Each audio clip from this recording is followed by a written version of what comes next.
Buenos días, vamos a ver ahora las vías espermáticas que lo forman el epidídimo, el conducto deferente, la ámpula u ampolla, el conducto eyaculador y la uretra.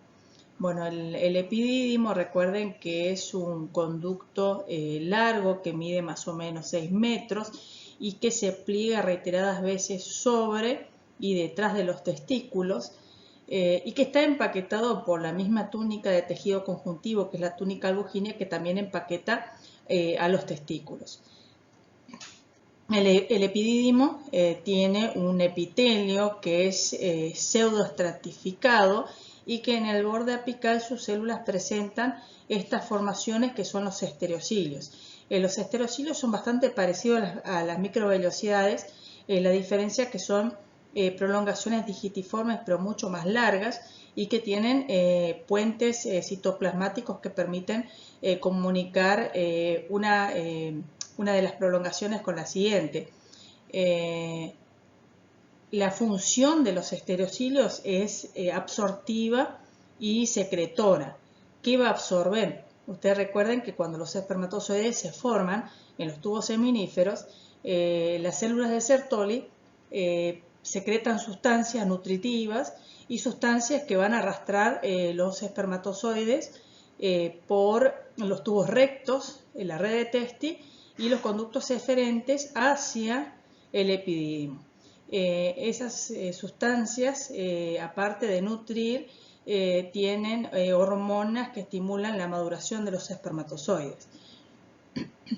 Bueno, estas sustancias son absorbidas por estos estereocilios, pero los estereocilios también tienen función secretora porque secretan sustancias inhibitorias que mantienen discapacitados a los espermatozoides. Recuerden que los espermatozoides van a madurar en el epidídimo, pero tienen que mantenerse en un estado de inhibición profunda.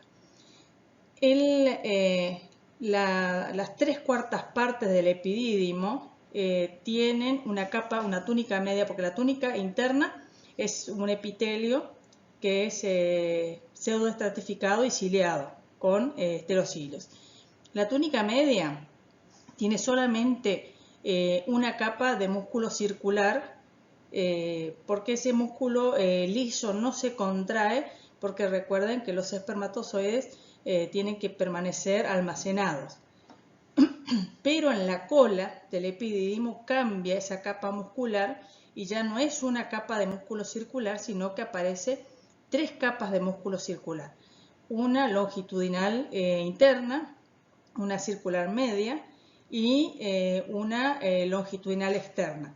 Esa musculatura lisa permanece relajada y se va a contraer recién en el momento de la eyaculación, porque recuerden que la cola del epidídimo más el conducto deferente es el lugar donde se almacenan los espermatozoides. Bueno, en la cola del epidídimo acá se origina el conducto deferente, que es un conducto que tiene más o menos entre 2 a 3 milímetros de diámetro y 45 centímetros de longitud. O sea, se origina acá en la cola del epidídimo y da un giro de 180 grados, asciende por el canal inguinal, pasa por delante de la vejiga urinaria, por encima y por detrás de la vejiga urinaria, y antes de atravesar la próstata se ensancha y forma lo que se conoce como ámpula o ampolla del deferente. Y después en la zona, o sea, una vez que en el límite de la próstata cambia de nombre, se vuelve más angosta y cambia de nombre y se llama conducto eyaculador.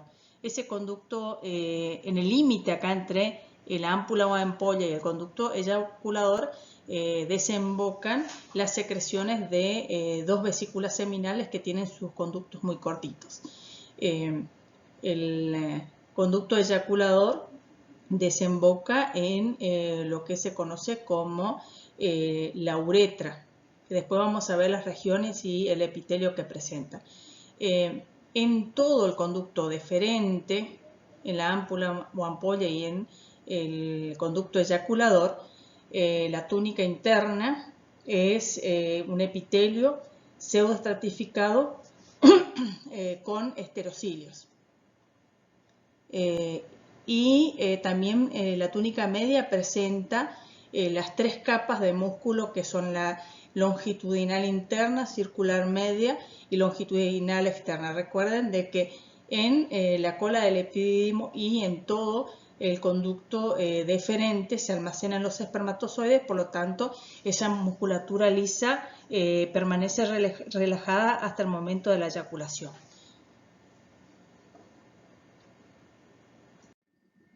Bueno, el conducto eyaculador desemboca en la uretra. Recuerden que la uretra es un conducto largo que está dividido en tres regiones y es un conducto común al sistema urinario y al sistema reproductor.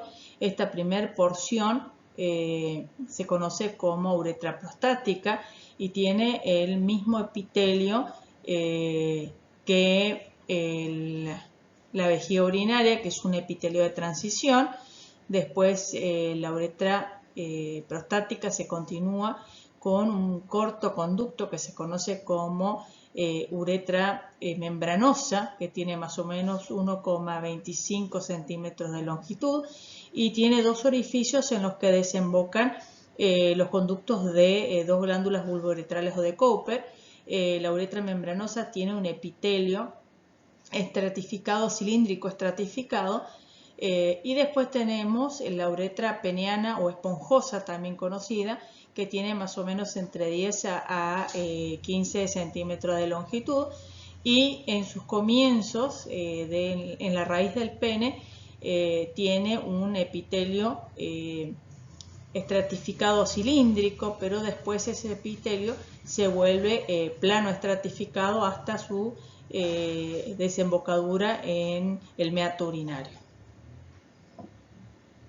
Bueno, vamos a ver ahora las características del órgano copulador, que es el pene, que es el órgano encargado de depositar el semen en la vagina femenina. Presenta dos regiones bien diferenciadas, que son la raíz del pene y el tallo del pene. Es un órgano que tiene una longitud en estado de flacidez de aproximadamente 8 centímetros, 8 a 10 centímetros y un diámetro de 3 centímetros, pero en estado de erección alcanza un diámetro de 4 centímetros y una longitud aproximada de 13 a 18 centímetros. Bueno, el tejido esponjoso que se encuentra en la parte ventral del órgano copulador, en la parte anterior, en la zona del tallo, en la zona distal se ensancha formando lo que se conoce como glande, y en la zona de la raíz también se ensancha y forma lo que se conoce, que acá se puede observar mejor, el bulbo. El tejido eréctil que se encuentra en la parte dorsal, que son dos cuerpos cavernosos, también en la parte de la raíz se separan y forman lo que se conoce como cruz. Bueno, acá tenemos un corte del órgano copulador donde se pueden observar las dos masas de tejido eréctil conocidos como cuerpos cavernosos, que presentan una posición dorsal, y la masa de tejido eréctil conocido como cuerpo esponjoso, que tiene una posición ventral y está atravesado por la uretra peniana o esponjosa. Cada una de las masas de tejido eréctil están rodeadas por la túnica albuginea, y por fuera, rodeando a esas tres masas de tejido eréctil, se encuentra una capa de tejido conjuntivo que se conoce como fascia profunda, y por fuera también otra capa de tejido conjuntivo que se conoce como fascia superficial, y que no solamente empaquetan las tres masas de tejido eréctil, sino también los vasos sanguíneos.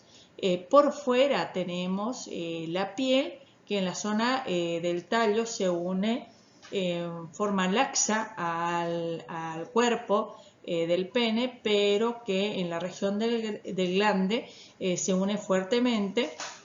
En esta zona, en la zona del glande, se encuentran unas glándulas sebáceas que producen unas sustancias cerosas que normalmente se almacenan acá, se acumulan en la corona, y esas sustancias se conocen como esmegma, que si se acumula normalmente y no es buena la higiene, se desarrollan bacterias y pueden producir infecciones.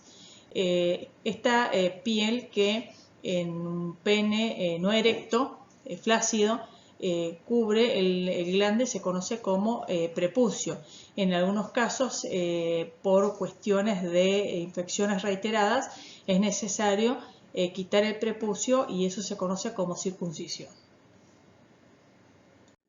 Bueno, la piel delgada que recubre el glande en la parte ventral se une y forma un pliegue que se conoce como frenillo. Bueno, vamos al corte del órgano copulador. Acá podemos ver que estas tres masas de tejido eréctil tienen espacios que se conocen como lagunas, trabéculas o lagunas. Esas lagunas están tapizadas por un epitelio. Bueno, en realidad se llama endotelio porque tapiza cavidades que no están en comunicación con el exterior. Y rodeados por el músculo trabecular.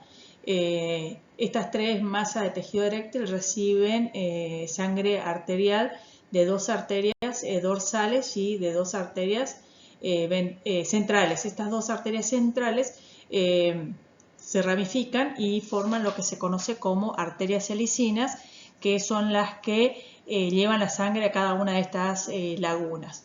Entonces, cuando las terminaciones parasimpáticas liberan acetilcolina, la acetilcolina hace que el endotelio de las lagunas liberen óxido nítrico.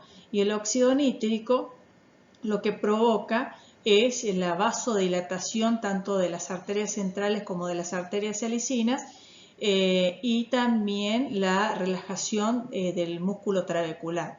Eso hace que las lagunas se llenen de sangre arterial y que estas tres masas se aumenten de diámetro, de longitud, y que el órgano se vuelva tumefacto. El problema es que al aumentar de diámetro comprimen las venas y dificultan el retorno venoso. Ahora, una vez que se produce la eyaculación, por estimulación simpática, se produce la contracción del músculo trabecular y la vasoconstricción de las arterias helicinas. Entonces, este órgano copulador se vuelve flácido y se normaliza el retorno venoso.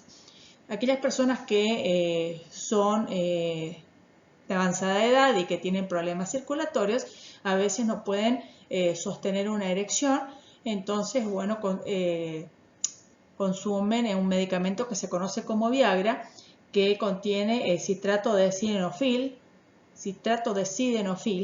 que tiene la misma función que el óxido nítrico y que produce justamente la vasodilatación de las arterias helicinas y la relajación del músculo trabecular.